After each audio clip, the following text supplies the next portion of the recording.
جامعہ کے بانی و محتمی حضرت اقدس قاری جسیم الدین صاحب دامت برکاتہم العالیہ کو میں دعوت دیتا ہوں۔ بڑے قریب ہی تھے قاری صاحب کے کہ وہ آئے اور اپنے انداز میں حضرت والا کی کیا خدمت تھی، حضرت والا کہ آپ نے کیا دن رات دیکھے، وہ ہم تمام سامعین کے سامنے پیش کریں۔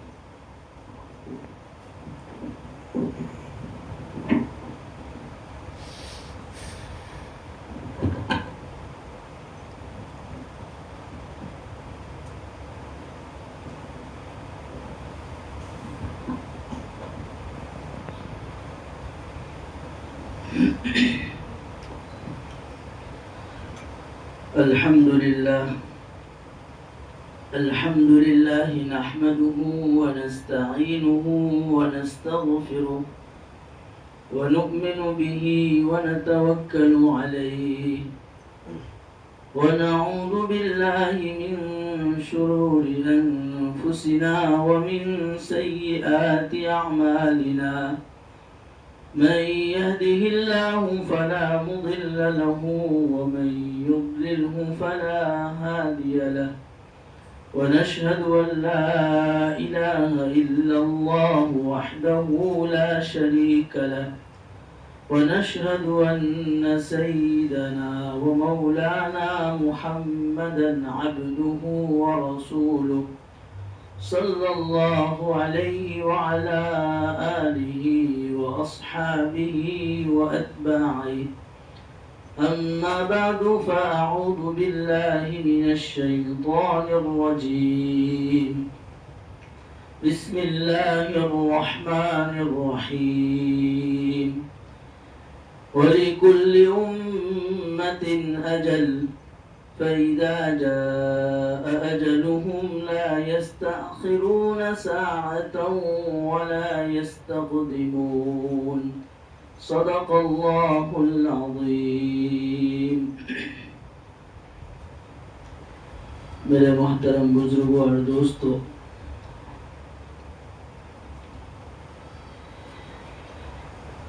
آج ہم سب جو جمع ہوئے ہیں اس عظیم شخصیت کے متعلق کچھ گفتگو فرما رہے ہیں جس کی پوری زندگی بے مثال ہے۔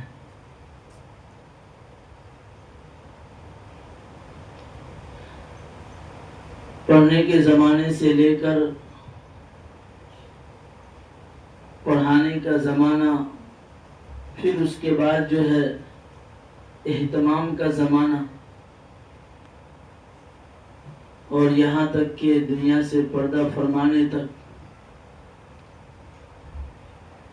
کوئی لمحہ، کوئی گھڑی، کوئی وقت ایسا نہیں ہے کہ جس میں انہوں نے کوئی اچھے کام نہ کیے ہوں۔ میں دوسروں سے متعلق تو کیا کہوں، خود ایک میرا ان کے ساتھ جو ایک ربط اور ضبط تھا، بہت ایک بڑا لمبا عرصہ ساتھ میں رہنے کا موقع ملا۔ 1999 سے لے کر آج تک الحمدللہ ان کے مشورے کے بغیر میں نے کوئی قدم نہیں اٹھایا۔ پڑھنے کا زمانہ تھا، بارہا آفس میں بلاتے، مہمانوں کے سامنے پیش کرتے، اور مہمانوں کے سامنے قرآن کریم کی تلاوت کرنے کا حکم ہوتا۔ پڑھنے کے بعد کہتے کہ ہاں پہلے سے بہت اچھا ہو گیا، فوراً حوصلہ افزائی۔ اور کئی مرتبہ ایسے موقع آئے کہ طبیعت ناساز تھی، گلا ساتھ نہیں دے رہا تھا، رجال سازی اور مردم شناسی کوٹ کوٹ کر بھری ہوئی، فوراً پہچان لیتے تھے کہ اس بچے کے پیچھے محنت کرنے سے کیا فائدہ ہو۔ اگر اس کے پیچھے تھوڑا سا وقت تھوڑا دے دیا جائے تو اس بچے کے اندر صلاحیت پیدا ہو سکتی اور ضائع ہونے سے بچ سکتا ہے، اس کی صلاحیت کا صحیح استعمال ہو سکتا ہے۔ تو رکوع جب میں پیش کرتا تھا، پڑھنے جاتا تھا، انٹرویو لیتے تھے تو کہتا نہیں کچھ دن پہلے جو تو مشق کر رہا تھا نا، میں نے سنا تھا وہ رکوع سنا، اور دور حدیث کا سال تھا، طبیعت بہت ہی خراب، یعنی 2 آیت بھی پڑھ نہیں پائے، سارے اساتذہ بھی بالکل مایوس ہو گئے، نا امید ہو گئے۔ میں نے کہا کہ میرا نام کاٹ دیجئے، میں مسابقے میں نہیں پڑھ سکتا، لیکن ایک ہی جملہ، کچھ مہمان بیٹھے ہوئے تھے ان کے سامنے میں نے پڑھا، لیکن پھر بھی نہیں پڑھ پایا۔ اس کے باوجود کہا کہ نہیں تو پڑھے گا۔ بہت حیران تھا میں، کیا کروں کیا نہیں کروں۔ بہرحال صبح ہوئی، میں مفتی عباس صاحب کے پاس گیا، کہا کہ حضرت مسابقے میں نام ہے، طبیعت صحیح نہیں ہے، آپ دعا فرما دیں۔ مستجاب الدعوات میں سے میں تو بہت آزمایا ہے۔ تو حضرت نے کہا کہ ایک دعا بتاتا ہوں اور میں تیرے پیچھے ہی بیٹھوں گا، انشاءاللہ تو اچھا پڑھے گا۔ اور پھر کیا دیکھنا، ایسا پڑھا میرے کو بھی نہیں معلوم۔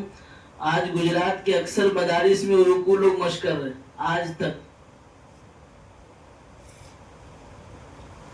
میرے کو معلوم ہی نہیں پڑا میں کیا پڑھ کے اتر گیا۔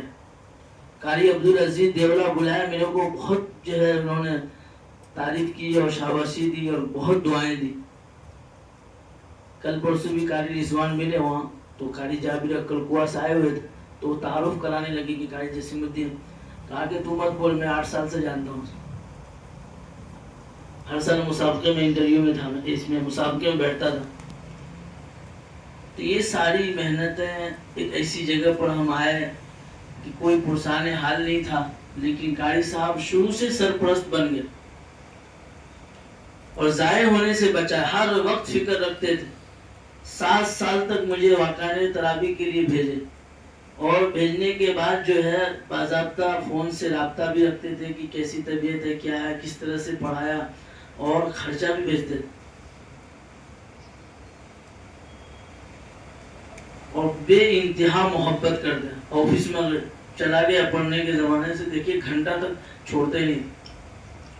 پھر کچھ سال تک تو پڑھانے یا پڑھنے کی جو ہے فضیلت سناتے تھے۔ ہم لوگ اپنی زبان میں کہتے ہیں کہ قاری صاحب نے پھوٹلا چھوڑا، ابھی بلایا نا، ابھی چھوڑیں گے۔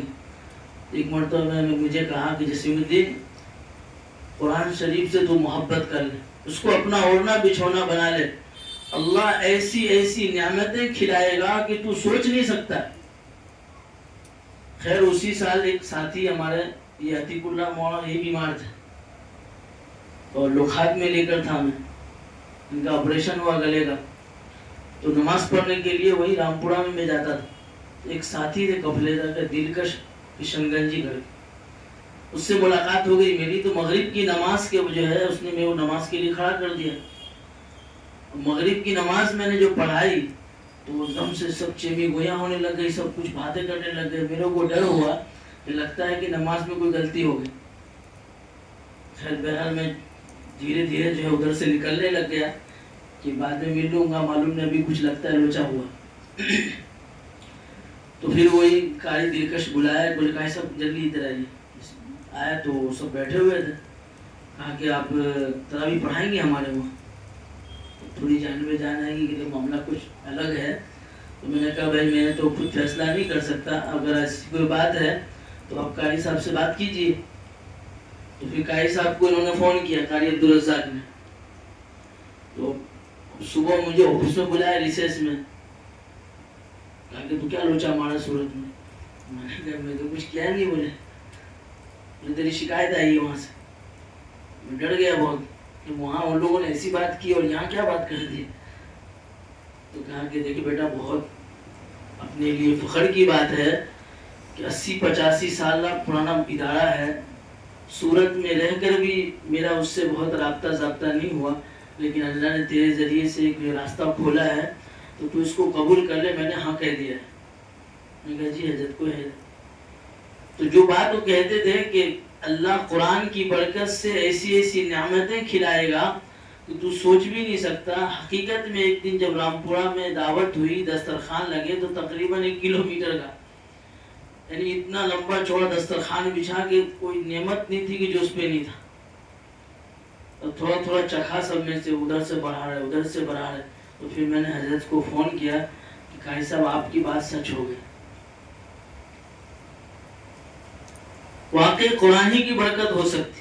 اور واقعہ میں بھی وہی مہوڈی میں پڑھائی ہمیں ترابی, وہاں پر بھی اسی طریقے سے قرآن کی برکت سے نہ کھانے کی تکلیف, نہ رہنے کی تکلیف, نہ سونے کی تکلیف, کبھی کوئی شکایت سامنے نہیں آئی. حضرت قاری صاحب کی بڑی توجہ, ایسا نہیں کہ کسی کو بول دیا, کہہ دیا, چھوڑ دیا, نہیں, مستقل اس کے پیچھے لگے رہتے تھے. پھر جب فارغ ہونے لگا تو اساتذہ سے کہے کہ وہ بولو یہاں پڑھانے کے لیے. ایک اور واقعہ پیش آیا کہ میں نے خواب دیکھا کہ جامعہ کی مسجد میں جو ہے کوئی نماز پڑھا رہا ہے اور اس کی زبان نہیں چل رہی. آخر میں پریشان ہو کر اس نے سلام پھیر دیا, نماز ختم ہو گئی. اتنے میں پیچھے سے جو ہے میں وضو کر کے آ رہا تھا تو قاری صاحب ایک طرف تھے, ایک طرف جو ہے مفتی رشید صاحب تھے. کہا کہ جو جسیم الدین آ رہا ہے یہ نماز پڑھائے گا. بہرحال میں آیا, مصلی پہ چڑھا, تو میں نے بھی جب نماز پڑھانی شروع کی تو کچھ پڑھنے کے بعد میری زبان بھی بند ہو گئی. تو پھر کیا دیکھتا ہوں کہ ایک طرف قاری صاحب کھڑے ہیں, ایک طرف مفتی رشید کھڑے ہیں, وہ لوگ کچھ پڑھ کر پھونک رہے ہیں اور میں پڑھتا جا رہا ہوں. خیر وہ بات ختم ہو گئی, میں نے کسی کو کہا نہیں. اسی سال اتفاق سے قاری صاحب بلائے آفس میں سب کو اور کہا کہ جو آئندہ مشکات پڑھنے والے ہیں اس کو رمضان میں یہی رہنا ہوگا, کیونکہ وہ بہت ذہین فتیل تھے کہ اگر ابھی رمضان میں چھوڑ دوں گا تو کہیں اور داخلہ لے لے گا. اس لیے سب کو کہا کہ آپ کو جو ہے نخبت الفکر اور وغیرہ جو ہے یہ آپ کو یہی پڑھنی رمضان میں. گھیرنا مقصود تھا, الفوز الکبیر اور نخبت جو ہے رمضان میں ہم لوگ پڑھے تھے. گھیر کے رکھے تاکہ بچے, کیونکہ پھر بعد میں بتایا کہ اتنی بڑی قربانی ہے اور اتنا سب خرچ ہوگا, اگر آپ ادھر ادھر چلے جائیں گے تو پھر نقصان ہوگا ادارے کا. تو بہرحال جب میں نے تراویح پڑھانی شروع کی تو کیا دیکھتا ہوں, ایک طرف مفتی رشید کھڑے, ایک طرف قاری صاحب کھڑے. اللہ نے اس خواب کو بھی سچ فرمایا. بڑی شفیق تھے, ہر موقع پر جو ہے انہوں نے میری جو ہے بہت محبت کا اظہار فرمایا. اور اسی طرح سے مفتی اعجاز صاحب کے بارے میں بتا رہے تھے, جب ان کی طبیعت خراب ہوئی تو خود حضرت یہاں آئے اون پاٹیا ملنے کے لیے, اور اتنا کیچڑ ویچڑ تھا اس کے باوجود بھی پورے قافلے کو لے کر آئے اور پھر تسلی دی کہ جسیم الدین تجھے گھبرانے کی ضرورت نہیں ہے, انشاءاللہ جو بھی خرچ ہوگا ہم اس کے لیے تیار ہیں. پھر جب میں جوگواڑ چلا گیا, پھر دوبارہ طبیعت خراب ہوئی ان کی, تو کئی احباب کو بھیجا مہاور میں اور کہا کہ ان کو دکھائیے. پھر اس وقت جے پور کے سفر میں تھے, میں نے فون کیا کہ قاری صاحب ایسا ایسا مسئلہ ہے. کہا کہ بیٹا تو فکر مت کر, اس کے لیے جتنی قربانی کی ضرورت پڑے گی ہم دیں گے, لیکن اس بچے کو ہم ضائع نہیں ہونے دیں گے. عجیب عجیب واقعات ہے, حضرت کی ہی خصوصیات ہے. بچوں کی فکر کے ساتھ ساتھ ان کے گھر والوں کی بھی فکر کرتے تھے. بہت سارے بچے ایسے میرے ذہن میں ہیں کہ جن کی والدہ یا والد صاحب کی طبیعت خراب تھی, ان کو گاؤں سے بلا کر اپنے ہاسپٹل میں داخل کر کے ان کا علاج کرو. کون کر سکتا ہے؟ اور ہر وقت فکر میں اور حوصلہ افزائی. تو جہاں جہاں گیا وہاں حضرت تشریف لائے, دعوت دی. راجپور میں آئے, جوگواڑ میں آئے, رامپورہ میں آئے. اون کے اندر 3 مرتبہ مظاہرہ قرات جب پروگرام رکھا, بالکل پیش رہے اور ترتیب پوری بنا کر دیے کہ اس طرح سے اس کو کرنا, ایسا ایسا کرنا. یعنی کہ میں کبھی کبھی سوچتا تھا کہاں یہ کہاں اپنے, لیکن جب اس طرح سے گھل مل کر رہتے تھے کہ گھر بھی یاد نہیں آتا. اور جب اس ادارے سے متعلق جب میں گیا وہاں تو 3 آپشن رکھا کہ ایک تو لڑکا کا ہے, ایک لڑکی کا ہے, تیسرا ہاسٹل کا ہے. تو آپ رائے دیں کہ میں کون سے جو ہے اس کو اختیار کروں. تو ایک بات اور خوبی کی یہ تھی کہ کوئی بات یہ نہیں کہتے تھے کہ میں کہتا ہوں, فوراً بڑوں کی طرف سے حوالے دے کر بولتے تھے کہ حضرت کو معلوم پڑے نا, حضرت بہت خوش ہوں گے. قاری حمداللہ صاحب جو ہے ابھی لڑکیوں پہ بہت محنت کر رہے ہیں، تو میری رائے بھی یہی ہے کہ حضرت کے جو مطابق ہی کام ہو جائے۔ پھر ذہن میں یہی بات چلی، پھر خود آئے، زمین دیکھیں، بہت سارے مہمان تھے، اس کے باوجود بھی تشریف لائے اور کہا کہ جیسے مدین معذرت کر رہا ہوں کہ تھوڑی تاخیر ہو گئی، مہمان سب بہت تھے بڑے، پھر بھی میں بچ بچا کے آیا ہوں۔ بہرحال وہ نظام چلا پھر، اور انہی کے دلی تمناؤں کی وجہ سے اشارے پہ اور ان کے باضابطہ مجھے آفس میں بلایا اور وہاں کہا کہ میرے کو اب اون میں ہی کام کرنا ہے، باہر جانا نہیں ہے، اس کے لیے تم کوئی تیار ہو جاؤ۔ بس اس چیز کو میں نے اپنے اوپر اوڑھ لیا کہ انشاءاللہ اس مشن کو آگے بڑھانا ہے، کام کرنا ہے۔ پھر حالات بھی سامنے تھے، 12 حضرت، اور ایک بات اور کہ کچھ سال تک تو وہ تدریس سے متعلق ترغیب دیتے تھے، ایسا مدرس بنے گا تو قاری صاحب جیسا بنے گا، ایسا ہوگا ویسا ہوگا۔ پھر کچھ سال سے جو ہے اہتمام کے بارے میں بات کرنے لگے کہ دیکھو اہتمام ایسے چلتا ہے، اہتمام میں ایسا کرنا پڑتا ہے، اہتمام ایسا۔ تو میں کبھی سوچتا تھا کہ میں کیوں اہتمام کے بارے میں مجھے بولتے، لیکن تو دور اندیش تھے، اللہ نے الہام کے طور پر بتا دیا ہو کیا کہ پہلے سے ہی سمجھ گئے۔ پھر بعد میں جب یہ اہتمام والا کام شروع ہوا تب میرے کو یہ احساس ہوا کہ واقعی میں جو ہے پہلے سے جو کہہ رہے تھے یعنی کچھ دیکھ رہے تھے وہ، تبھی تو اللہ نے ان کے دل میں یہ بات ڈالی۔ بہرحال آج بہت ہی زیادہ افسوس بھی ہے، لیکن کچھ لوگ ایسے ہوتے ہیں کہ وہ تو ہنستے ہوئے جاتے ہیں، دنیا اس کے پیچھے روتی ہے۔ اسی سے متعلق مولانا نور عالم خالد امیری صاحب نے کتاب لکھی، پس مرگ زندہ۔ ایسے لوگ ہیں کہ قیامت تک لوگ بھلا نہیں پائیں گے، ایسے کام کر کے گئے، رفائی سب کام، لوگوں سے اٹھنا بیٹھنا، لوگ کیسے بھلا سکتے؟ یہ سب جتنے بھی واقعات ہم سنتے ہیں تعزیتی جلسے کا مقصد یہ ہوتا ہے کہ ان کے اوصاف حمیدہ، جو حسن اخلاق تھے، جو حسن کارکردگی جو تھے ان کے، جو کر وہ گئے ہیں، ہم سب بھی اسی نقش قدم پر چلنے کی فکر کریں، اپنانے کی فکر کریں، اور اسی درد کو ہم اپنے اندر لے۔ کہیں ہم استاد ہیں تو استاد والا وہ شفقت ہمارے اندر ہونا چاہیے، کہیں اہتمام میں ہے تو اہتمام والی جو ہے وہ ذمہ داری جس طرح سے انہوں نے نبھائے اس طرح سے نبھانے کی فکر ہمارے اندر پیدا ہو۔ اگر ہم جو ہے کوئی عمومی کام کر رہے ہیں، رفائی کام کر رہے ہیں، تو اس میدان میں ہم کو کسی کے جو ہے کس کو اسوہ، کسی کے اسوے کو لینا ہے تو حضرت قاری اسماعیل صاحب رحمۃ اللہ علیہ کہ اسوہ ہمارے سامنے نمونہ ہے کہ کس طرح سے اخلاق سے پیش آتے تھے۔ ایک مرتبہ ایک چاچا آئے اور دم سے چلانے لگے، قاری صاحب کیا بولتے ہیں کہ ہم مدرسے میں قرآن سکھاتے ہیں، نماز سکھاتے ہیں، یہ کرتے ہیں وہ کرتے ہیں، اور آپ کا بچہ جمعرات کے دن نکلتا ہے ایک بھی مغرب کی نماز نہیں پڑھتا ہے، ایک بھی عصر کی نماز نہیں پڑھتا ہے۔ اب قاری صاحب بیٹھے تھے، کچھ استاد تھے، کہا بالکل ٹھیک کہہ رہے ہیں، بولے نماز نہیں پڑھتا، بولے ٹھیک کہہ رہے ہیں، گاؤں میں مستی مذاق کرتا، بولے ٹھیک کہہ رہے ہیں۔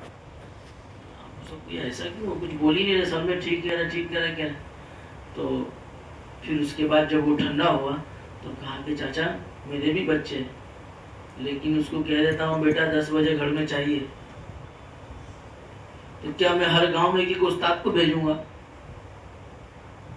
پھر جو اس کو لیے تو بالکل یوں ہوگا۔ پھر مولوی شعیب بیٹھے نے کہا کہ حضرت قاری صاحب پہلے سے کیوں نہیں بولے کہ بات؟ بولے پہلے وہ گرم تھا،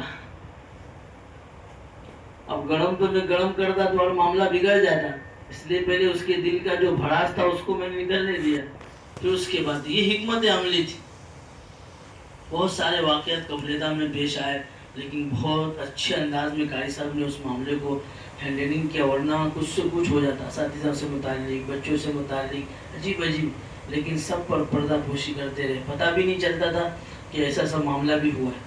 بہت سارے بچوں کے متعلق کتنے بچوں نے جو مدرسے کے خلاف چٹھی لکھ کر ڈالی، کیا کیا، قاری صاحب کو معلوم بھی تھا، لیکن آخر تک جو ہے اس کو پڑھنے دیا، بھگایا بھی نہیں، ورنہ ہم لوگ اپنے جو ہے نفسانی جذبات میں آ جاتے ہیں کہ میرے خلاف اس نے ایسا بولا، فوراً جو ہے ہم لوگ بدلہ لیتے ہیں۔ بچہ ہمارے سامنے ہو گیا، کسی نے کچھ کہہ دیا اور فوراً جو ہے ہم بھڑک جاتے ہیں اور بدلہ لے لیتے ہیں۔ قاری صاحب کے اندر یہ سب چیزیں نہیں تھی، بلکہ بہت اطمینان کے ساتھ کسی نہ کسی طرح سے وہی فکر رہتی تھی کہ یہ بچہ کام کا بن جائے۔ اور ایک بات تو یہ بھی، ایک ہم جیسے ہم لوگ ہیں پڑھا دیتے ہیں، بے فکر ہو جاتے، بچہ کہاں جا رہا ہے کیا ہو رہا ہے، کوئی فکر نہیں. جو بچہ بھی ہمارے پاس سے پڑھ کر جا رہا ہے ہم اس کی خبر گیری کریں, اس کا فون نمبر رکھیں, کہ جیسے ہم پروگرام وغیرہ کر رہے ہیں اس میں ہم بلانے کی فکر کریں. اس سے کیا ہوگا کہ ہمارا رشتہ مضبوط ہوگا,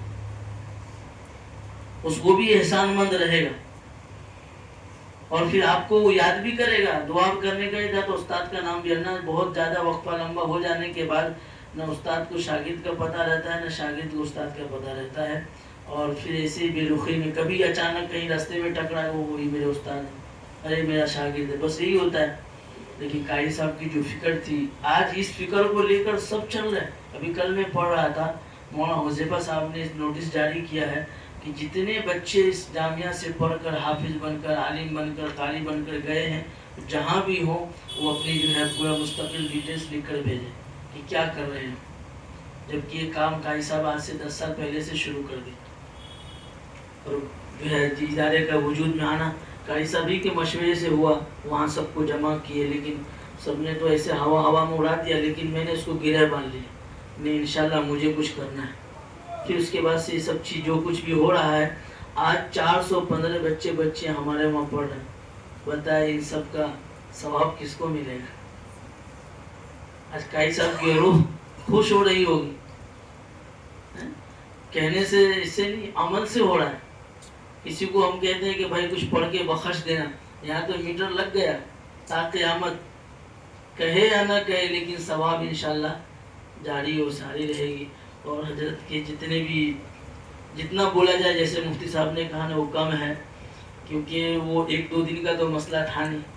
ایک لمبا جو ہے وقت گزرا ہے, اور 25 سال مستقل میرے کو ہو گئے حضرت کے ساتھ بالکل روابط میں رہنے میں. ہر وقت کبھی بھی جاتا تھا بڑے مجمع میں اشارہ کر دیتے, اور جب بھی یعنی کہ آخری تراویح ختم ہوتی تھی نا, ہاتھ پکڑ کے سائڈ پہ کر لیتے, اور جو ہے کیا بولتے ہیں عیدی دیتے تھے. آج تک عیدی دے رہے تھے. تو میں نے ایک مرتبہ کہا کہ قاری صاحب اب تو بچہ آپ کا اس لائق ہو گیا ہے کہ اب ہم لوگوں کو کچھ دینا چاہیے آپ کو. تو عجیب جملہ فرمایا, یہ جملہ میں بھولتا نہیں ہوں, ہر جگہ کہتا ہوں. ایسا دل چاہیے آدمی کو اتنی بڑی بات کہنے کے لیے, کہ کہا کہ تو ہوا میں بھی اڑے گا نا تب بھی تو میرے سامنے بچہ ہی رہے گا. کتنی بڑی بات کی. یہ بڑا ظرف والا ہی کہہ سکتا ہے, ہر آدمی نہیں کہہ سکتا. ناراضگی تو دور تک ہوتے بھی تھے, لیکن انداز بہت الگ ہوتا تھا. اور ناراضگی کے اندر وہ چاہتے تھے کہ میں اگر بچہ روٹ گیا ہے تو خود ہی منوانے کی کوشش کرتے تھے, لیکن راستہ کچھ دوسرا اپناتے تھے. ایک مرتبہ میں نے کہا کہ مفتی اسد الدین صاحب جو ہے بہت اچھا کام کر رہے ہیں, تو غصے میں کچھ معاملہ ہوا تھا, تو کہا کہ تو آنا مت ادھر, تو جا بھی نہیں رہتا. پھر میں نے کہا کہ حضرت معاف, گاڑی دل میں کہاں رکھتا ہے بولے اس کو, تو ہم لوگ بول کے ختم کرے, بولے آنے کے لیے اس کو. اور وہ اتنا سیریس لیے ہوئے تھے, لیکن وہاں کچھ بھی نہیں تھا. یہ بڑپن کی بات ہے. ہم لوگوں کو بھی چاہیے کہ ان اخلاق کو اپنے اندر لائے. ہم استاد ہیں تو ہمارے بچوں کے ساتھ کیا رویہ ہو. ہمارے پاس جو کوئی ذمہ داری آئی ہے تو ذمہ داری میں آ کے ہم کھو نہیں جائے کہ اپنے تو یہ ہیں پھر نیچے والے کو کچلتے ہوئے چلے جائے. یہ سب چیزیں نہیں تھی قاری صاحب. غریب سے غریب, بڑے سے بڑے اور اچھے سے اچھے لوگوں کے ساتھ, ہر ایک کے ساتھ ان کا جو حسن اخلاق تھا. عمارت شریعہ سے اتنے بڑے قافلہ آئے تھے ان لوگ کا, تو سوچا تھا کہ ایسے ہی ہوگا.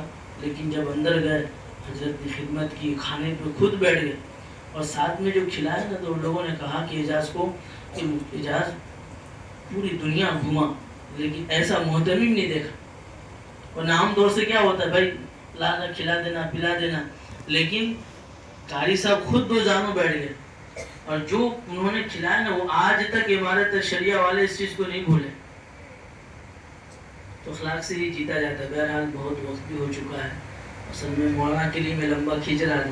حضرت مولانا ابو بکر صاحب تشریف لائے ہیں, آپ کے سامنے انشاءاللہ کچھ باتیں کہیں گے. ان کی دعا پڑھی مجلس اختتام ہوگی.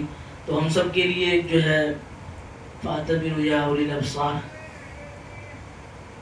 فاعتبروا یا اولی الالباب, یہ ہمارے لیے عبرت کا مقام ہے, سبق کا مقام ہے.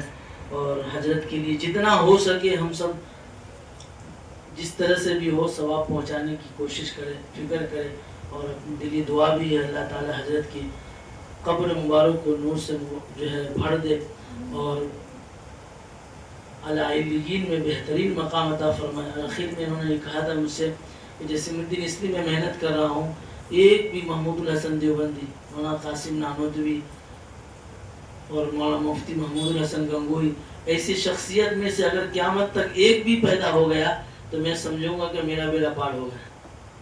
آج اتنی بڑی جنب غفیر الحمدللہ پورے ہندوستان میں بلکہ دنیا کے دیگر ممالک میں بھی کام کر رہے ہیں، تو حضرت کا جو مشن تھا الحمدللہ عالمی سطح پر پہنچ چکا ہے۔ اب جو باقی رہ گیا ہے اس مشن کو ہم لوگ کو آگے لے کر چلنا ہے۔